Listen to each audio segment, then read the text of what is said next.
नमस्कार, मी वैद्य तुषार. मित्रांनो, आज आपण बिभितक बेहेडा या वनस्पती द्रव्याचं गुण आणि विज्ञान पाहणार आहोत. टर्मिनॅलिया बेलेरिका असं या द्रव्याचं लॅटिन नाव आहे. टर्मिनॅलिया का तर प्रोसिडिंग फ्रॉम द एक्स्ट्रीमिटीज, म्हणजे या वनस्पती द्रव्याचं फांदीच्या टोकावरती पानं पुढे पुढे फुटत जातात म्हणून टर्मिनॅलिया. आणि बेलेरिका म्हणजे बेले हा अरबी शब्द आहे बिभितक म्हणजे बेहड्यासाठी, आणि म्हणून याचं जे लॅटिन नाव झालं ते टर्मिनॅलिया बेलेरिका. याची जी फॅमिली आहे ती हरितकी अर्थात कॉम्ब्रॅटेसी फॅमिलीमध्ये हा येतो. आता याहीपेक्षा आपल्याला याची जी संस्कृत किंवा पर्यायी नावं आहेत ही खूप महत्त्वाची आहेत. ती कुठली कुठली आहेत तर बिभितक, कर्षफल, अक्षफल, कलिद्रुम, कलिवृक्ष, कलियुगाले, धर्मघ्न, धर्मद्वेषी, विंध्यजातक, भूतावास अशी याची काही पर्यायी नावं आहेत. ही पर्यायी नावं का पडली तर प्रत्येक नावामध्ये काहीतरी अर्थ दडलेला असतो. उदाहरण समजा बिभितक. बिभितक असं नाव का म्हणतात तर रोगांना जो घाबरवतो किंवा ज्याला रोग घाबरतात ह्या अर्थाने त्याचं नाव पडलं बिभितक. यानंतर आहे अक्षफल. अक्षफल असं नाव का पडलं तर याचा उपयोग किंवा ह्या फळांचा उपयोग जुगार खेळण्यासाठी केला जात होता, त्याच्यामुळे याचं नाव पडलं अक्षफल. आता हा जुगार खेळण्यासाठी कसा वापर केला जात होता हे फार सविस्तर सांगता येण्यासारखं नाही आहे, परंतु जुगाराच्या संदर्भाने मग याचा संबंध कलीशी जोडला गेला आणि म्हणून याचे जे कलियुगालय, कलिद्रुम, कलिवृक्ष अशी नावं आहेत. आणि आता कलियुग आहे म्हटल्यावर तर धर्माचा नाश होणार आहे, आणि म्हणून याची जी नावं आहेत ही धर्मघ्न, धर्मद्वेषी ही त्या कलीच्या योगाने ती पडलेली आहे. आणि धर्मघ्न किंवा धर्मद्वेषी असं सांगण्यामागे अजून एक कारण आहे. ते असं आहे की बिभितकापासून किंवा त्याच्या मज्जेपासून, फळापासून एक प्रकारचं मद्य बनवलं जातं, सुरा बनवली जाते, जिला बैभितकी सुरा असं म्हटलेलं आहे. आणि जिथे जिथे सुरा आली तिथे तिथे धर्माचा नाश ठरलेलाच आहे, आणि म्हणूनच बिभितकाला धर्मघ्न किंवा धर्मद्वेषी असं सुद्धा म्हटलं जातं. ह्याची पुढची जी काही नावं आहेत की विंध्यजातक. विंध्यजातक म्हणजे हे त्याचं अस्तित्व डोंगराळ प्रदेशामध्ये जास्त आहे हे दाखवणारी, किंवा विंध्य पर्वतावर हा प्रामुख्याने होतो म्हणून त्याचं नाव विंध्यजातक. भूतावास म्हणजे हे त्या द्रव्याचं स्वरूप दाखवतं, वनस्पतीचं स्वरूप दाखवतं की उंच झाड असतं, त्या झाडाची भरपूर सावली पडते आणि त्या सावलीमध्ये अनेक जनावरं, अनेक प्राणी तिथे थांबतात म्हणून त्याचं नाव पडलं भूतावास. भूत म्हणजे प्राणी. अजून त्याचं वजनावरून पण एक नाव आहे ते म्हणजे कर्षफल.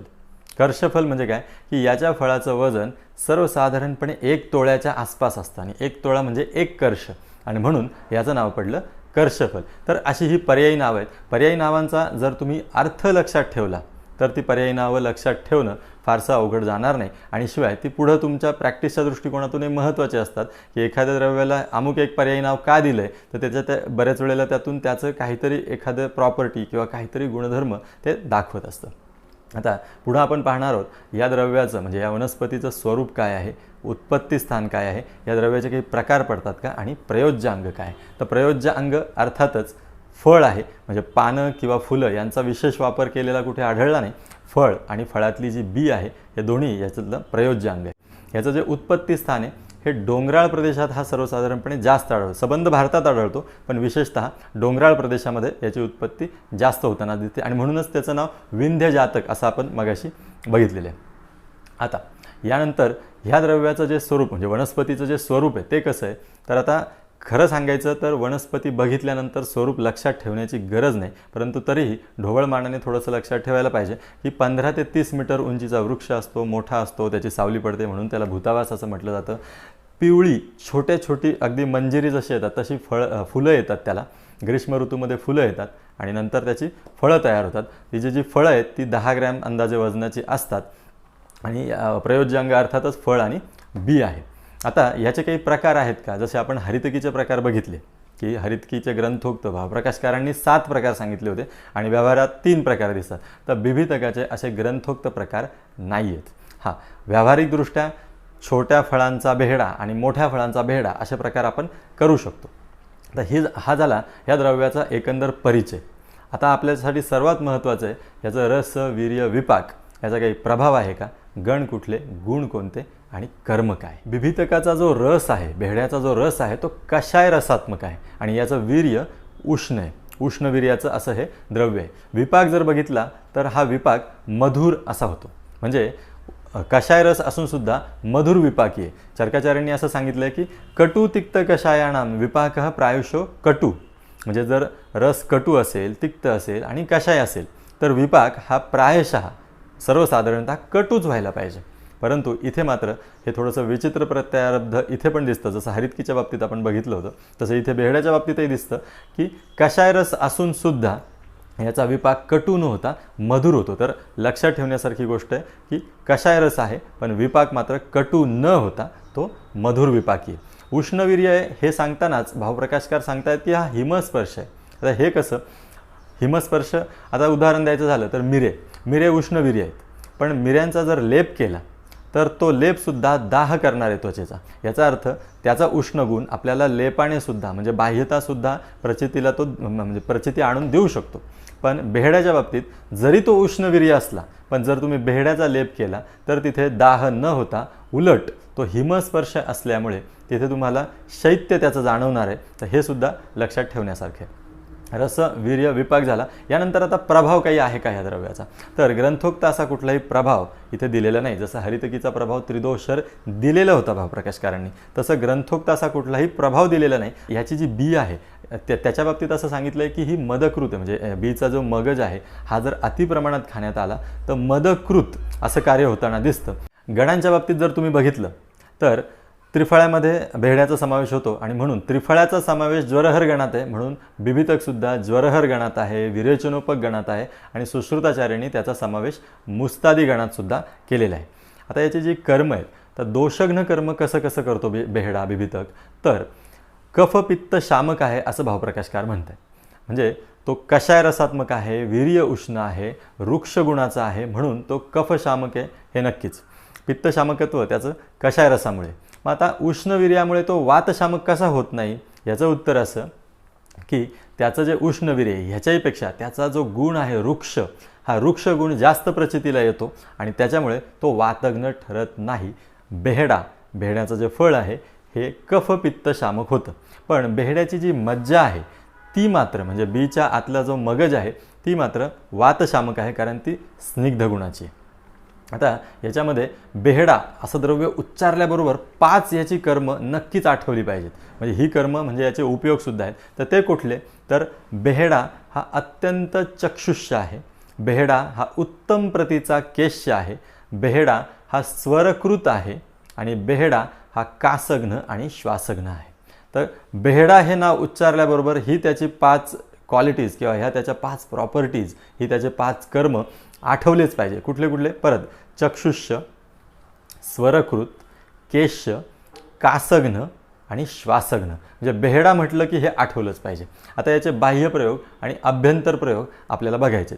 तर बाह्यप्रयोगामध्ये ह्याचा समावेश त्रिफळ्यामध्ये असल्याने धावनासाठी म्हणजे व्रणधावन असेल, केश धावन असेल, योनी धावन असेल, याच्यामध्ये याचा उपयोग होत असतो.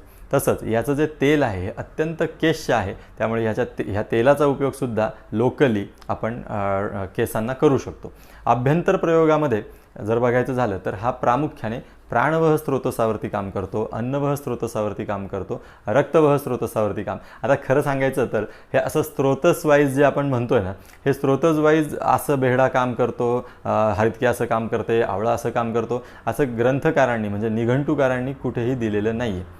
हे आपण आपल्या सोयीसाठी तयार केलेलं आहे.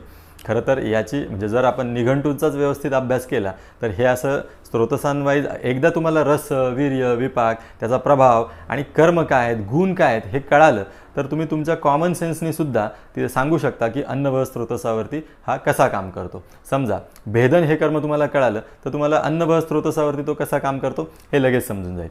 तरी पण आता प्राणवह स्रोतसावरती जर आपण बघितलं तर हा जो बेहडा आहे हा प्राणवह स्रोतसाचा जर आतमध्ये काही शोथ निर्माण झाला असेल, कफ जास्त प्रमाणात साठलेला असेल तर तो कफ कमी करण्याचं, तो शोथ कमी करण्याचं काम करत असतो. रसवह स्रोतसाच्या बाबतीत बघितलं तर तो ज्वरहर आहे, त्यामुळे तो रसवह स्रोतसावर सुद्धा काम करतो. रक्तवहच्या बाबतीत तो रक्तस्तंभनाचं काम चांगलं करू शकतो, कारण त्याचा कषाय रस आहे. तर हे असं त्याचे गुणकर्म याच्यानुसार आपण स्रोतसांनुसार ते घेऊ शकतो. तर बेहड्याचा उपयोग जर सांगायला गेलं तर श्वासकासामध्ये याचं जे टर्फल आहे ते जर तोंडात चघळलं तर ते आपल्या वृक्षगुणामुळे आणि उष्णवीर्यामुळे जो संचित कफ आहे तो कमी करण्याचं काम करतं. हा स्वरकृत आहे, म्हणजे जर आवाज बसलेला असेल किंवा घसा बसलेला असेल, घसा दुखत असेल, तर अशा वेळी जर याचं टर्फल चघळलं तर फायदा होतो. हा केश्य आहे, अभ्यंतरतासुद्धा ज्याचा उपयोग जर आपण केला, विशेषतः त्रिफळा ह्या स्वरूपामध्ये जर भेड्याचा उपयोग आपण केला तर तो अतिशय उत्तम प्रकारचा केश्यसुद्धा आहे. यानंतर श्वासघ्न आणि कासघ्न. आता श्वासघ्नच्या बाबतीत मला इथे वाग्भटाचार्यांचं एक सूत्र उद्धृत करायचं आहे. ते असं आहे की सर्वेषु श्वासकासेषु केवलं वा बिभितकम, सर्वेषु श्वासकासेषु केवलं वा बिभितकम असं सांगितलेलं आहे. म्हणजे काय, तर सगळ्या श्वासकासांमध्ये फक्त बेहडा वापरला तरी चालेल असा याचा वरवरचा अर्थ आहे. आता वाग्भटाचार्यांनी याच्या आधीचं जे सूत्र दिलेलं आहे ते असं होतं की त्या सूत्रामध्ये म्हणजे तो कल्प किंवा तो योग असा होता की हरितकी म्हणजे हिरडा, मुस्ता आणि सुंठ याचं चूर्ण घेऊन गुळामध्ये त्याची गोळी तयार करायची आणि ती गोळी मुखात धरायची. याने काय होतं तर सगळ्या प्रकारच्या श्वासकासांमध्ये याचा उपयोग होतो. आणि त्याच्यानंतर वाग्भटाचार्य असं सांगतात की सर्वेषु श्वासकासेषु केवलं वा बिभितकम, किंवा मग हे काहीच नका करू, फक्त बिभितक म्हणजे बेहडा याचा वापर करा.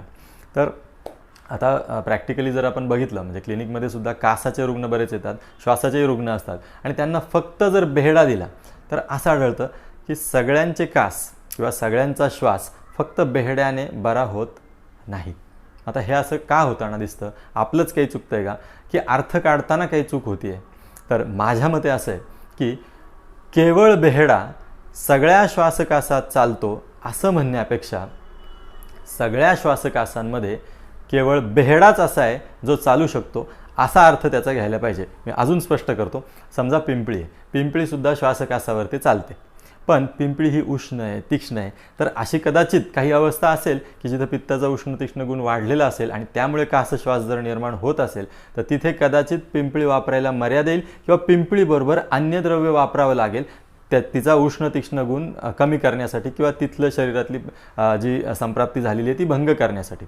पण बेहड्याच्या बाबतीत मात्र अशी कुठली म्हणजे कुठल्याही अवस्थेतला श्वास किंवा कुठल्याही अवस्थेतला जर कास असेल तर केवळ बेहडा तुम्ही तिथे वापरू शकता असा त्याचा अर्थ होऊ शकतो असं मला वाटतं. म्हणजे सगळ्या श्वासकासांमध्ये बेहडाच आपण वापरू शकतो ह्याच्याहीपेक्षा सगळ्या श्वासकासांमध्ये केवळ बेहडा वापरला तरी चालतो असा एक अर्थ आपण त्याचा घेऊ शकतो. यानंतर चरकाचार्यांचं सूत्रस्थानामध्ये चरकाचार्यांनी एक सूत्र दिलेलं आहे की रस अश्रुक मांस मेदोजान दोषान हंती बिभितकम. बघा, आपल्या ग्रंथकारांनी किंवा निघंटुकारांनी सुद्धा याच्यामध्ये की अन्नवह स्रोतसावर हे द्रव्य असं काम करतं, रक्तवह स्रोतसावर हे असं काम करतं, प्राणवह स्रोतसावर हे असं काम करतं, हे असं दिलेलं नाही. हे जे आपल्याकडं आलेलं आहे हे कुठेतरी फार्मॅकोलॉजीचं आपण अनुकरण केलेलं आहे. म्हणजे त्यांनी म्हणजे एखादं द्रव्य फार्मॅकोलॉजीमध्ये जेव्हा डिस्कस केलं जातं की मग ते सांगतात ह्या सिस्टीमवर असं काम करतं, त्या सिस्टीमवर असं काम करतं, मग त्याचं ॲब्झॉर्प्शन, मग त्याचं ॲब्झॉर्प्शन म्हणून आपल्याकडे त्याचं सात्मीकरण किंवा काय असे जे शब्द आलेत हे फार्मॅकोलॉजीचं अनुकरण करून आलेले आहेत. आपल्या आचार्यांनी किंवा आपल्या शास्त्रज्ञांनी ह्या अशा पद्धतीने जर स्रोतसांवाईज किंवा धातूंवाईज असं का दिलं नाही, का दिलं नसेल? तर याचं असं आहे की आयुर्वेद हा सूत्रमय आहे. एकदा तुम्हाला रस सांगितला, वीर्य सांगितलं, विपाक सांगितला, प्रभाव सांगितला, गुण सांगितले आणि कर्म सांगितले आणि दोषघ्नता आणि रोगघ्नता तर सांगितलेलीच आहे. मग पुन्हा वेगळं अन्नवहवर असं, प्राणवहवर तसं असं सांगण्याची गरज नाही. एकदा रस, वीर्य, विपाक सगळं माहीत असेल तर त्याच्यावरती ते कसं काम करेल ते सांगितलेलं आहे. आणि या व्यतिरिक्त जर काही अजून स्पेशालिटी असेल तर तिथेच तेवढाच फक्त उल्लेख केलेला आहे. आणि तोच असा उल्लेख केलेला हा बेहड्याच्या बाबतीत मला दिसला, म्हणून तो आता इथे सांगतोय की चरकाचार्यांनी असं सांगितलं की रसा अश्रुक मांस मेदोजान दोषान हंती बिभितकम. म्हणजे काय की बेहडा हा प्रामुख्याने रस, रक्त, मांस आणि मेद ह्या पहिल्या चार धातूंमधले जर दोष असतील तर त्यांचं हनन करण्याचं काम करतो. म्हणजे लक्षात घेण्यासारखी गोष्ट आहे की पुढं मज्जा, अस्थि, मज्जा आणि शुक्र या धातूंच्या बाबतीत बेहड्याचं जे कर्म आहे ते वर्णन केलेलं नाही. जसं हरितकीला ही सप्तधातूंवरती काम करते, पण बेहड्याच्या बाबतीत मात्र पहिल्या चार धातूंचा प्रामुख्याने उल्लेख केलेला आहे. तर इथे त्रिफळा ज्यावेळेस आपण रसायन म्हणून वापरतो त्यावेळेस हे लक्षात घेतलं पाहिजे की कदाचित हे जे कॉम्बिनेशन आहे आवळा, हिरडा आणि बेहड्याचं हे इतकं बॅलन्स कॉम्बिनेशन केलेलं असणार आहे की त्याचा विचार करता करता सुद्धा आपली मती कुंठित होणार आहे.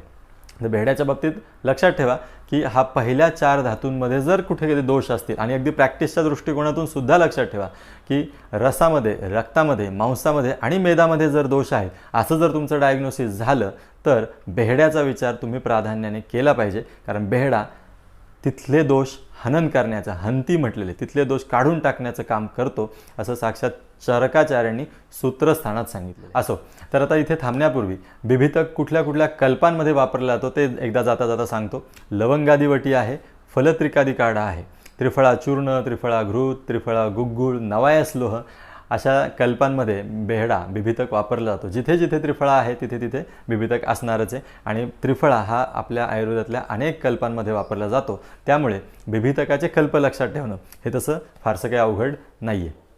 तर आज इथे थांबूयात.